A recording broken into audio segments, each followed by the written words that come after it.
Today I'm going to be talking to you about one big question. Why is the housing market so out of control? I have 3 points to make and some graphs to show you today. I hope you will be able to learn something very interesting from this presentation. My first topic I want to talk about is coronavirus. If you look on Redfin, you'll see that the housing market began to spike in March of 2020. Many people were laid off from work because of corona, leaving them with no income and no ability to move.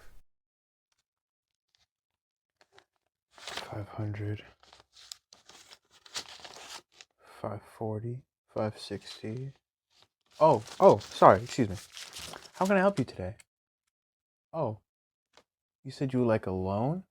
Sure, let me just check this for you. I'm sorry, it says that you have no income, so I couldn't possibly give you a loan. You're telling me I can't get a loan without income? Oh my God. I'm sorry, ma'am, but with no income, we can't possibly give you a loan. I guess maybe it's that you're with the other people. Maybe everyone who has lost jobs and cannot afford to buy a new house and be trustworthy to us bankers. But I'm sorry now, ma'am, but you must go. With no ability to move, they're forced to keep their houses. With no income, they're struggling to survive. And when you are struggling to survive, you have no choice but to stay where you are.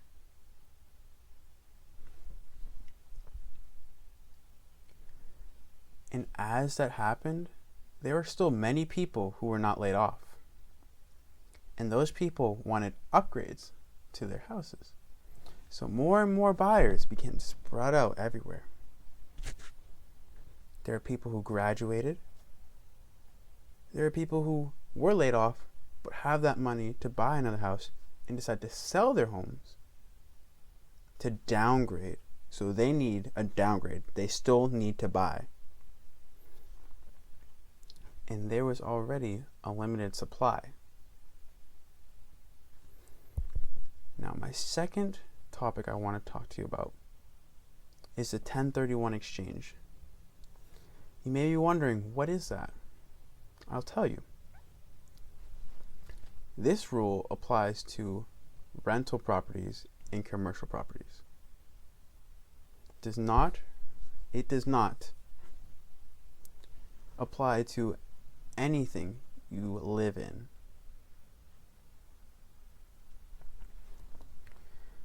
You can hold on to a property for at least 2 years. You have to have it for at least 2 years of renting out.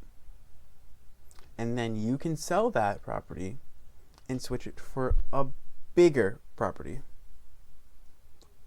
It has to be at least the same value, if not bigger. And what it does is once you sell that, you're able to pay zero capital gains, which means you pay no taxes and you're basically deferring your taxes in a legal way. And you could, in theory, go up and up and up and climb that ladder all the way to the top and then sell everything. And then you have to pay taxes. It leaves you with a little bit more money in your pocket. Now, what Biden's trying to do, since he's trying to get rid of this, is he's trying to make it so it's still there, but he's trying to stop it so it only goes up to 500,000. So you can't climb that ladder without being taxed. Now you have investors who can have commercial properties, who can have residential properties that are all just high up there, multi-millionaires. And they want to sell that because they know that they're going to get taxed every time they do an upgrade. And what will they do with that money? They'll funnel it all down into the housing market, which is already out of control. And then you have your average buyer who, let's say, has $30,000 in savings ready for a down payment. Then you have inexperienced investors who know what they're doing, have all the money in cash, willing to waive inspections. Even some investors are willing to go sight unseen. Bring that together, and you will see that those investors are the ones who will win. And they will swoop up everything because they are the ones with all the money.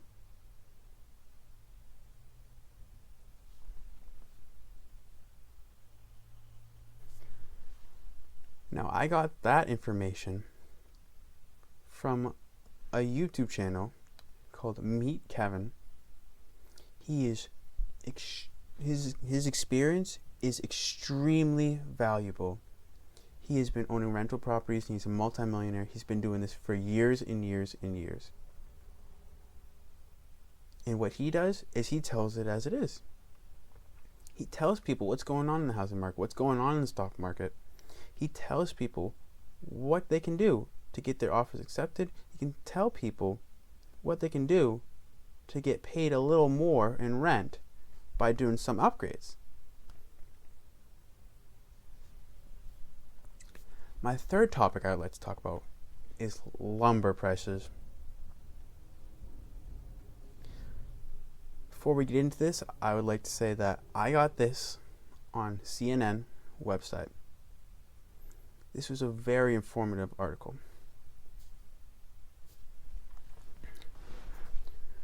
Due to coronavirus, the lumber mills had to shut down their production. As you know,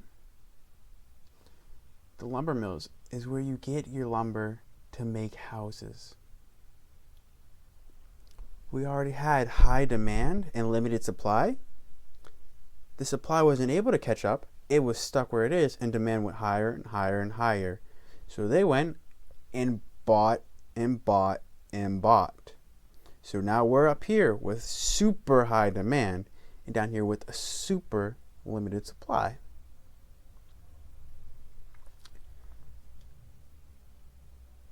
Now when they did reopen, it was too late. They were already so far behind. These mills played such a key role. Even without coronavirus, if all the mills were to shut down for any reason, you can't make houses. And if you have high demand, we're just in so much trouble right now. We're taking attacks left and right. Getting smashed over and over in all directions.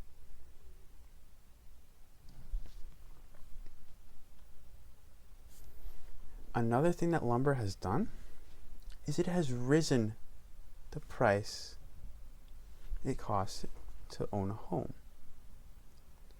As you can imagine, now that lumber is needed more than ever, people are taking advantage of that and making it cost even more to get that lumber into the mills. Lumber has risen 500%. It started off at $400. Now it's at a whopping $1,600.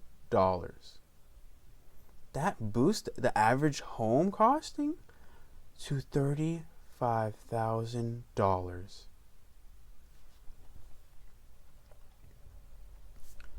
I've taken a few graphs off of Redfin.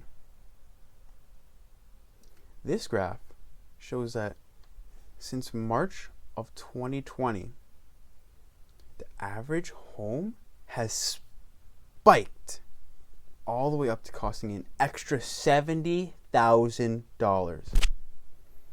So if you take into account the lumber, which is $35,000, you still have another $35,000. That's a big jump in price. Since April of 2020, the supply of houses has gone down dramatically. It was cut in half. Actually, it was cut over than half, over than 50% of the housing that we started with in April of 2020 is gone. We had 1,300,000 houses. Now we only have 500,000 houses on the market in the US. There is such limited supply and such a high demand. And this is my final graph, and it will shock you the most. Almost half of the homes that are listed inside of the US are being sold for over asking price. Almost 50% of them. It is a staggering statistic. We used to be in the 20%. Now we're almost in the 50%. That is a huge increase. I hope you have a good day and you have learned something. And these are why the housing market is so out of control.